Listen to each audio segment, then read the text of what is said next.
Hi everyone, my name's Lisa Ryan and I'm a local Thermomix consultant in Coffs Harbour. I sell Thermomixes around Australia and I'm really passionate about cooking from scratch. Today I'm going to show you how to make your own spinach wraps, which you can use in lunch boxes, you can use them in the Mexican stack. They're so delicious and they actually have real ingredients in them. Did you know that the spinach wraps in the supermarket actually don't contain real spinach? They're made up of 15 ingredients. I was quite shocked to find out that the only spinach in there is a spinach and herb seasoning, and that's 0.9% of the entire recipe. So we don't even really know what those ingredients are in that seasoning. The wraps that I'm going to show you today only have 5 ingredients in them. The most scary thing about the ingredients with the store-bought ones are how many ingredients are actually in them. There's 15 ingredients, which includes colorings, which are both yellow and blue colorings to make them green. And they also have 2 fairly awful preservatives in them, which are to stop the growth of mold and bacteria to actually make them last longer. Today, I'm going to show you a recipe that has only 5 simple ingredients in it. So we're using real fresh spinach, water, baker's flour, olive oil, and salt. We don't have any of the nasties of the store-bought, and they're so simple in the Thermomix. You can make them so easily. So I hope that you find this video helpful. So we're going to get started, which really simply, we're just going to put our spinach into the Thermomix. The recipe says to use 50 grams, so you can put 50 grams of fresh spinach into the bowl. And then we're just going to blitz this up to make the basis of our wraps. Okay, so we're going to pop the lid on and we're going to blitz the spinach for 45 seconds. So we're just going to scroll around to 45. And this one's going to be for speed 8.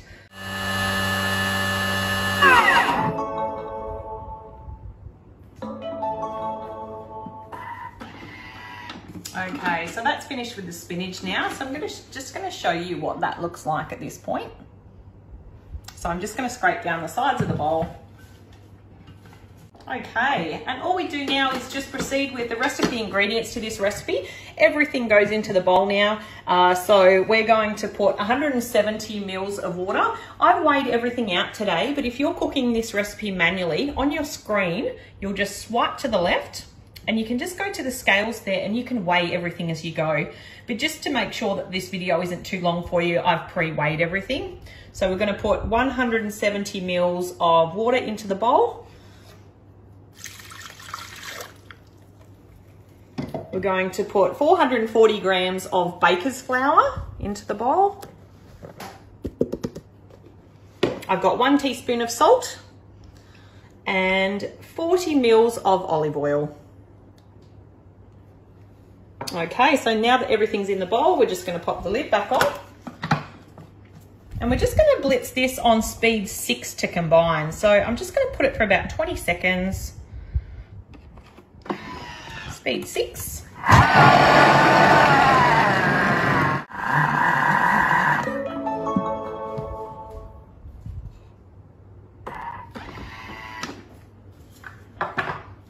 And this is what your dough looks like now.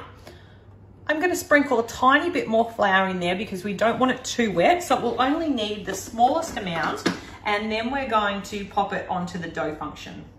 So just a tiny sprinkle. Lid goes back on. For your TM6 users, just swipe across, select the dough function. Now with this one, we're going to put it on for about 2 minutes. So I'm just going to scroll to the 2-minute mark. And then all we need to do is click on the wheat symbol and turn your dial.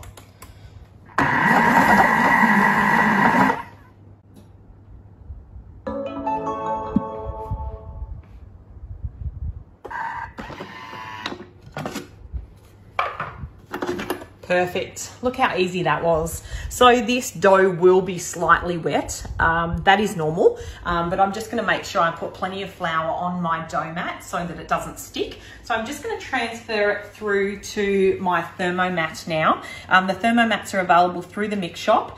and they're fiberglass mats, really fantastic. As you can see, they've got the guide here to help you roll out to size.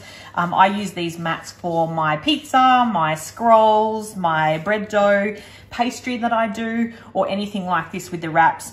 Also with the guide, I'm actually going to use that today, which you'll see a little bit later on once this dough has rested. I'm actually going to run to the 20 centimeter mark, which will fit perfectly in one of my round tins to make the Mexican stack with these wraps tonight. If you want to make larger wraps to make salad wraps for lunch, you can do them any size you like. It's completely up to you as long as they fit in your fry pan to be able to dry fry them to get them ready. So I'm just going to transfer this to the mat. Probably the easiest way, because it is a sticky dough, is to actually undo the bowl and let that fall out. I'm just going to remove the blade.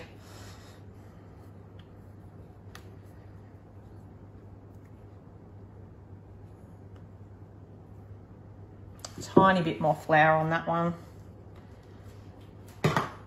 So I'm just going to leave this dough to rest now, and we'll come back a little bit later on. I'm just going to wrap it up in my mat, leave it to rest for 15 minutes, and then I'll show you how to roll out your wraps and then fry them in the fry pan.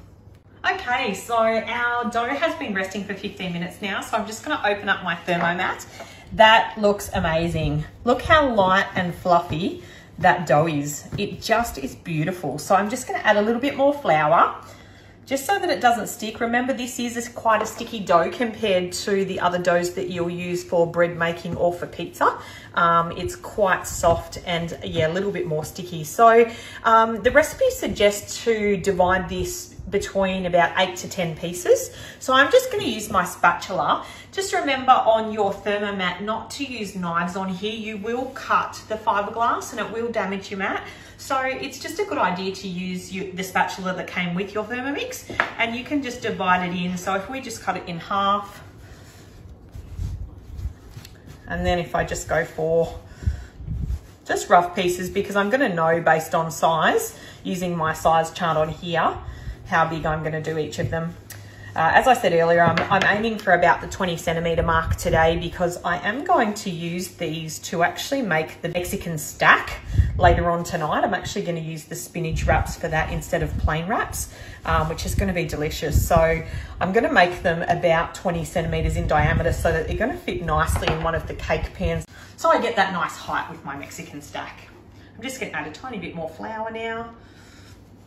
Don't worry about adding the extra flour. You're not going to ruin the dough by adding the extra flour. So a good amount of dough there. And then all you need to do is use a rolling pin. And we're just going to make sure that we're rolling those out so that they're nice and thin. So once you've roughly got it in the circle that you want, you can just use your rolling pin to be able to pick up your wrap. I just fold it around like that, and then you can pop it in the pan. So just a dry pan, you don't need any oil.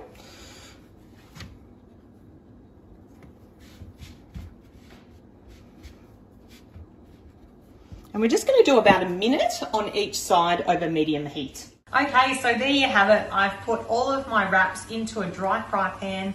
I've run those for about a minute on each side, and they're ready. They've only got the 5 ingredients in them instead of the 15 ingredients with all the colors and preservatives. I'll put the link to the recipe as part of this video for you so that you can go and make the wraps yourself. As you can see, they're just completely pliable now. You can wrap those. They're nice and soft. You can wrap them up for lunch. I'm going to use them for the Mexican stack tonight, but if you want to use them for lunches, they freeze really well. So just put a piece of baking paper in between each wrap so that they don't stick. And you can put them in a container or a large Ziploc bag that you can reuse, and you can just defrost those out to use for lunch. They're fantastic, and they've actually got real ingredients in them. Give them a go and let me know what you think.